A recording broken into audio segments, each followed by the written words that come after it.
मला वाटतं अतिशय गंभीर प्रकार आहे. तिथले शिवसेनेचे उभाटा गटाचे आहेत मला वाटतं.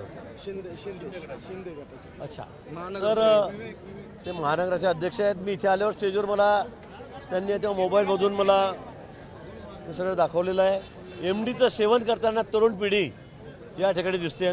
खुलेआम चौकामध्ये टपरीवर बसून या ठिकाणी अशा पद्धतीचे कामं त्या ठिकाणी चाललेले आहेत. मला वाटतं तरुण पिढीसाठी अतिशय भयावह चित्र आहे. आम्ही ज्यांना देशाचं भविष्य म्हणतो त्या अशा ठिकाणी जर MDचं सेवन करत असतील तर ही बाब अतिशय गंभीर आहे. आणि ते सेवन करणारे एका आता जो उमेदवार आहेत या भागातले तिरमे म्हणून त्यांना डोक्यावर घेऊन नाचतायत. अनेक फोटो त्यांच्यासोबत आहेत. त्यांच्या हातावर त्यांचा फोटो गोंदलेला आहे. म्हणजे ही बाब आधीच गंभीर आहे. पण अशा पद्धतीने सर्रास सेवन या ठिकाणी हे चौकामध्ये बसून अतिशय निडरपणे बेडरपणे हे या ठिकाणी करतायत. मला वाटतं हा विषय अतिशय गंभीर आहे आणि म्हणून याची दखल निश्चित पोलीस घेतील. आम्ही तक्रारी या संदर्भामध्ये या ठिकाणी करू.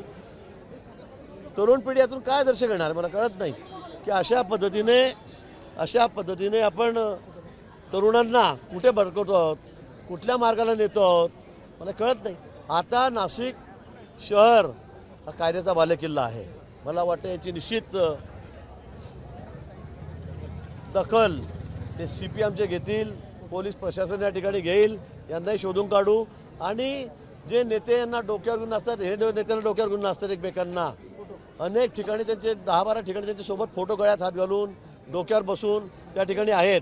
मला वाटतं या बाबतीमध्ये अतिशय गंभीर दखल पोलीस घेऊन याच्यावर कारवाई करतील.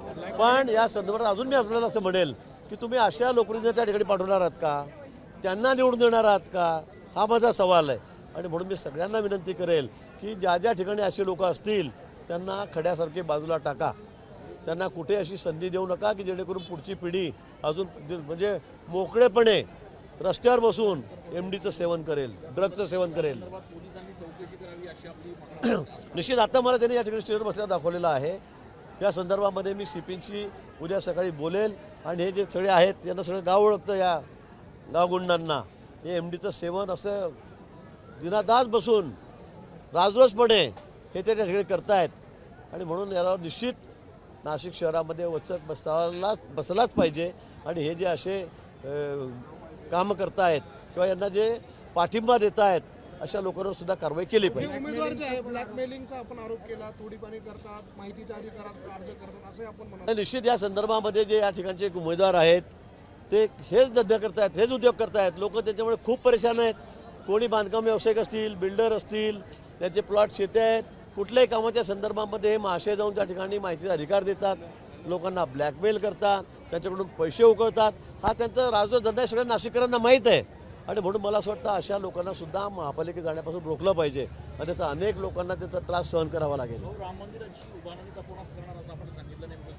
निश्चित नाशिक शहर हे रामाच्या पदस्पर्शाने, प्रभू रामचंद्राच्या पदस्पर्शाने पुनीत झालेली भूमी आहे.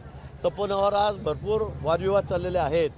आम्ही सांगितलं की आम्ही त्या ठिकाणी काल माननीय मुख्यमंत्री महोदयांनी सांगितलं आम्ही तिथे कुठेही कमर्शियल काम करणार नाही, कधी भविष्यामध्ये करणार नाही. सन्माननीय राज ठाकरे साहेब त्यांचं या ठिकाणी सरकार असताना 16 त्यांनी हा निर्णय केलेला होता. त्याचं प्रोसिडिंग आपण दांडू दाखवलं काल मुख्यमंत्री महोदयांनी. आणि ते ज्या ठिकाणी टीका टिप्पण्या करतात तपोवनावर. आणि म्हणून या ठिकाणी मी मुख्यमंत्री महोदयाच्या कानावर टाकलं. मला अनेक लोकांनी बोलून दाखवलं की या ठिकाणी प्रभू रामचंद्राचा वास होता, प्रभू रामचंद्राच्या नावाने भूमी ओळखली जाते.